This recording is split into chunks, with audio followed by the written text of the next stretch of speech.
PCC मध्ये सर्व विद्यार्थी आणि पालकांचं हार्दिक स्वागत आहे। जे विद्यार्थी 10वी आणि 12वी बोर्डाची परीक्षा देणार आहेत, ज्यांना बोर्डाची तयारी लागलेली आहे, तर सगळ्यात महत्त्वाचं तयारी करत असताना कशा पद्धतीने केली पाहिजे, विषयांचा अभ्यास कसा केला पाहिजे, आहार कशा पद्धतीने घेतला पाहिजे, पालकांनी कशा पद्धतीने काळजी घेतली पाहिजे, उत्तरपत्रिका कशा पद्धतीने सोडवल्या पाहिजे, याबद्दल थोडक्यात पण खूप महत्त्वाची माहिती आपण ऐकलं असेल की यावर्षी 12वी बोर्डाच्या परीक्षा या सीसीटीव्ही अंडर होणार आहेत। त्याच्यामुळे विद्यार्थ्यांनी कुठेही टेन्शन घ्यायची काहीच गरज नाहीये। विद्यार्थी मित्रांनो, आपण जे वर्षभर ज्या पद्धतीने तयारी केली आहे त्याच्यामध्ये थोडा बदल करून जर आपण परीक्षा पुढे जर आपण अभ्यास केला तर नक्कीच आपल्याला आउटपुट चांगल्या पद्धतीने बघायला भेटणार आहे। सगळ्यात महत्त्वाचं बघा काय काळजी घेतली पाहिजे। सगळ्यात महत्त्वाचं की आपण तयारी करत असताना ज्या ठिकाणी आपण अभ्यासाला बसतो, अभ्यासाचं जे ठिकाण आहे हे योग्य ठिकाण आपण नियोजन करणं खूप गरजेचं आहे। अशा ठिकाणी आपल्याला बसायचं की आपल्याला अभ्यासामध्ये कुठल्याही त्या ठिकाणी डिस्टर्ब वगैरे होणार नाही, की आपलं फुल कॉन्सन्ट्रेट तिथं आपल्याला अभ्यासावरती लागेल असं ठिकाण आपण निश्चित करणं गरजेचं आहे। त्याचबरोबर तयारी करत असताना 10वीच्या विद्यार्थ्यांना जे पण काही विषय असतील, 12वीच्या विद्यार्थ्यांना जे पण काही विषय असतील, तर या सर्व विषयांना समान न्याय देणं तितकंच गरजेचं आहे। एखादा विषय हार्ड जातोय म्हणून त्याच्याकडे दुर्लक्ष करायचं नाहीये। फिजिक्स सारखा विषय असेल किंवा मॅथ सारखा विषय असेल तर विद्यार्थी या विषयाचा कमी वेळा अभ्यास करतात, तर असं बिलकुल करायचं नाहीये। एक आपण टाइम टेबल त्याच्यामध्ये बनवला पाहिजे आणि प्रत्येक विषयाला एक पर्टिक्युलर टायमिंग देऊन प्रत्येक विषयाचा योग्यरित्या अभ्यास करणं गरजेचं आहे। सगळ्यात महत्त्वाचं काय, तयारी करायची आहे पण सगळ्या विषयांना प्रॉपर आपल्याला वेळ देऊन आपल्याला अभ्यास करणं गरजेचं आहे। प्रत्येक विषय तितकाच महत्त्वाचा आहे। त्याचबरोबर तयारी करत असताना जे पण काही फिजिक्सचे फॉर्म्युले वगैरे असतील, न्यूमरिक केमिस्ट्री वगैरे असेल, मॅथचे फॉर्म्युले वगैरे असतील, तर याचा पण आपण जे वर्षभर आपण जे सराव केलेले आहे, जे पण आपण प्रॅक्टिस केलेली आहे त्यानुसार आपण याचा फोकस देणं गरजेचं आहे। त्याचबरोबर या काळामध्ये नवीन कुठले पुस्तकं, नवीन कुठले नोट्स किंवा ऑनलाईन वगैरे टीचिंग याकडे थोडंसं दुर्लक्ष करायचं बाळांनो। वर्षभर आपण ज्या पुस्तकातून तयारी केलेली आहे, जे पण काय आपण नोट्स वगैरे बनवलेले आहेत त्याच पुस्तकातून आपल्याला ह्या ठिकाणी अभ्यास करायचा। नवीन जर पुस्तक घेतला तर तुम्ही पण विद्यार्थी कन्फ्युज मध्ये जाऊ शकता। त्याच्यामुळे विद्यार्थ्यांनी नवीन कुठल्या पुस्तकं वगैरे पब्लिकेशनचे पुस्तकं वगैरे यूज करायचे नाहीये। वर्षभरामध्ये जे आपण घेतले त्याच्यातूनच आपल्याला अभ्यास करायचा आहे। त्याचबरोबर विद्यार्थ्यांनी रात्री जागून अभ्यास करायचा नाहीये। भरपूर विद्यार्थी रात्री 2-2 वाजेपर्यंत जागून पण अभ्यास करतात। शक्यतो दिवसाचा भरपूर टायमिंग आपल्याला असतो बाळांनो, दिवसामध्येच आपण भरपूर आपला अभ्यास होऊन जातो, परंतु विद्यार्थी दिवसाचा टायमिंग हा वेस्ट घालतात आणि रात्री जागून अभ्यास करतात। आपण किती वेळ अभ्यास केला यापेक्षा आपण अभ्यास कशा पद्धतीने केलाय, आपल्या कितपत लक्षात राहिलंय हे खूप महत्त्वाचं आहे विद्यार्थी मित्रांनो। त्याच्यामुळे शक्यतो रात्री जागून अभ्यास करायचा नाहीये। आपल्याला पुरेपूर 7 ते 8 तासाची झोप असणं गरजेचं आहे बाळांनो, कारण ज्या पद्धतीने आपण अभ्यास करतो त्याचबरोबर आपल्या आरामाची पण तितकीच गरज असते। त्याबरोबर आपल्याला योग्य आहार पण असणं गरजेचं आहे। या परीक्षेच्या काळामध्ये म्हणजे परीक्षेच्या पुढे शक्यतो तेलकट वगैरे असेल, मसालेदार वगैरे असेल, तर असं बाहेरचे जे काही खाद्यपदार्थ असतील तर हे थोडं अवॉइड करणं खूप गरजेचं आहे। घरचं सात्विक साध्या पद्धतीने जर आपण जेवण केलं तर जेणेकरून आपण आजारी पडणार नाहीत। भरपूर विद्यार्थ्यांच्या बाबतीमध्ये असं होतं, टेन्शन घेतात, आहाराकडे म्हणजे खाण्यापिण्याकडे लक्ष नसतं, झोप पूर्ण होत नाही, त्याच्यामुळे परीक्षेच्या पुढे ते आजारी वगैरे पडण्याचं आपण पाहतोय। तर असं बिलकुल होत द्यायचं नाही। आपल्या शरीराची पण तितकीच काळजी घ्यायची आहे। पाणी शक्यतो जास्त प्यायचंय, कारण आपण ज्या पद्धतीनं आपण शरीराला हायड्रेशन करण्यासाठी आपल्याला पाणी भरपूर पित राहिलं पाहिजे। अभ्यास करायला जर लक्षात राहायचं असेल, बुद्धी जर तल्लक करायचं असेल तर आपण पाण्याचा पण त्याच्यामध्ये म्हणजे प्रमाण वाढवलं पाहिजे।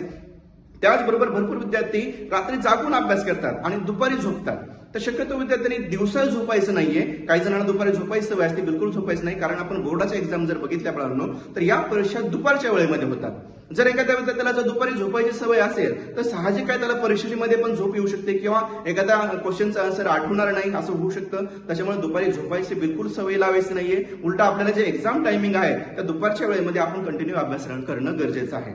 त्याच्यानंतर पालकांनी पण याच्यामध्ये विद्यार्थ्यांकडे थोडं लक्ष देणं गरजेचं आहे। घरामध्ये इतर काही विषय चालू असतील तर विद्यार्थ्यांसमोर थोडं बोलणं टाळायचंय। विद्यार्थ्यांना अभ्यासामध्ये आपल्याला काही काळजी करता येईल किंवा सपोर्ट काही देता येईल ह्याच्याकडे पालकांनी फोकस देणं गरजेचं आहे। घरामध्ये टीव्ही वगैरे असतील शक्यतो ह्या काळामध्ये बंद ठेवलेलं बरं राहील। विद्यार्थ्यांनी पण मोबाईल वगैरे असतील तर यापासून थोडंसं दूर राहिलेलं बरं राहील, कारण पूर्ण कॉन्सन्ट्रेट जर तुम्ही अभ्यासाकडे दिलं तरच अभ्यास होणार आहे बाळांनो।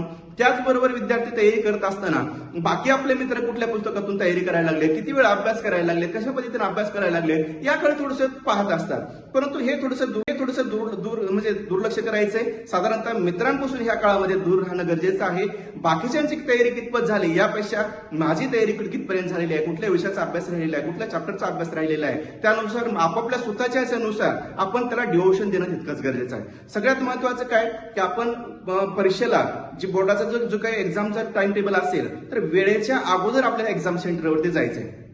त्यासाठी आपल्याला जे पण काही साहित्य लागते, कंपास पेटी वगैरे असेल, पॅड वगैरे असेल, जे हॉल तिकीट वगैरे असेल, हे आपल्याला रेडी अगोदर करून ठेवायचं आहे. ह्याला इतरस्त कुठेही ठेवायचं नाही, जेणेकरून आपण परीक्षेला जाते वेळेस आपला हुडकाहुडकी होईल, पळापळ होईल, भागदौड होईल आणि टेन्शन येईल. तर असं बिलकुल करायचं नाही. विशेषतः त्याला एक पर्टिक्युलर जागा करा आणि वेळेच्या अगोदर एक्झाम सेंटरवरती पोहोचणं गरजेचं आहे. त्याचबरोबर उत्तरपत्रिकेमध्ये उत्तर लिहित असताना विद्यार्थ्यांनी क्रमाने शक्यतो उत्तर लिहिण्याचा प्रयत्न करायचा आहे. कुठल्याही क्वेश्चनचा आन्सर कुठल्याही पेजवरती लिहित असतात विद्यार्थी, चालतं तसं, परंतु शक्यतो जर तुम्ही क्रमाने जर लिहिण्याचा प्रयत्न करता तर तुम्हाला टेन्शन येणार नाही, किंवा जो तपासणारा टीचर आहे याला पण थोडंसं सोपं जाईल. आणि हँडरायटिंगकडे आपलं लक्ष द्यायचं बाळांनो. का आपण काय होतं, घाई गडबडीमध्ये वेळ कमी आहे काय की म्हणून, वेळ पुरतो का नाही की म्हणून आपण फास्ट लिहित असतो, आणि फास्ट लिहिण्यामध्ये आपलं हस्ताक्षर जे आहे ते व्यवस्थित येत नाही. जर आपलं हस्ताक्षर जर व्यवस्थित नाही आलं आणि जे तपासणारे जे टीचर आहेत त्यांना जर ते उत्तर जर वाचता आलं नाही, जर कळालं नाही, तर नक्कीच आपल्याला मार्क्समध्ये फरक पडू शकतो. परंतु जर आपलं हँडरायटिंग जर चांगलं असेल आणि आपण थोडक्यात जर आपण उत्तर जर लिहिलं तरी पण आपल्याला या ठिकाणी मार्क्स पडू शकतात. अनावश्यक उत्तर लिहिणं टाळायचे विद्यार्थ्यांनी. एखाद्या क्वेश्चनचं उत्तर येत नाही तर ते क्वेश्चन सोडून दिलेलं बेटर राहील. परंतु जे येत नाही ह्याचं जर अनावश्यक आपण जर उत्तर लिहित बसलो तर विनाकारण त्याच्यामध्ये वेळ तर जात राहील, पण त्याचे मार्क्स पण आपल्याला भेटणार नाहीत. सगळ्यात महत्वाचं काय की तयारी करत असताना बघा, जे पण काही जुने पेपर आहेत, गेल्या वर्षी बोर्डाला कुठले क्वेश्चन आले होते, त्याच्या आदल्या वर्षी कुठले क्वेश्चन आले होते, म्हणजे जुने जे काही क्वेश्चन पेपर आहे ह्याचा जर आपण सराव केला तर नक्कीच आपल्याला बोर्डाच्या परीक्षेला त्याचा आपल्याला फायदा होऊ शकतो. विद्यार्थ्यांनी कुठलेही ताणतणाव दडपण न घेता, रात्री उशिरापर्यंत न जागता, दिवसाचा टाइम योग्य रीतीने किती वेळ अभ्यास केला याच्यापेक्षा महत्व नाही बाळांनो. किती वेळ अभ्यास करून आपल्याला किती लक्षात राहिलंय याकडे फोकस देणं गरजेचं आहे. बोर्डाची तयारी करायची आहे, परंतु कुठल्याही टेन्शन डिप्रेशन मध्ये न राहता, इलेक्ट्रॉनिक्स वस्तूपासून दूर राहता, टीव्ही पासून दूर राहता, आपल्या मित्रांपासून दूर राहून योग्य शांत डोक्याने जर विद्यार्थी मित्रांनो आपण तयारी केली तर नक्कीच आपण बोर्डाची परीक्षा चांगल्या पद्धतीने देऊ शकतो आणि आपलं स्कोरिंग चांगलं येऊ शकतं. त्याच्यामुळे विद्यार्थ्यांनी अभ्यासाला लागायचंय, चांगल्या पद्धतीनं शांत डोक्याने आपल्याला अभ्यास करायचंय. जे विद्यार्थी 10वी आणि 12वी बोर्डाची परीक्षा देणार आहेत या सर्व विद्यार्थ्यांना PCC कडून बेस्ट ऑफ लक, हार्दिक शुभेच्छा, धन्यवाद.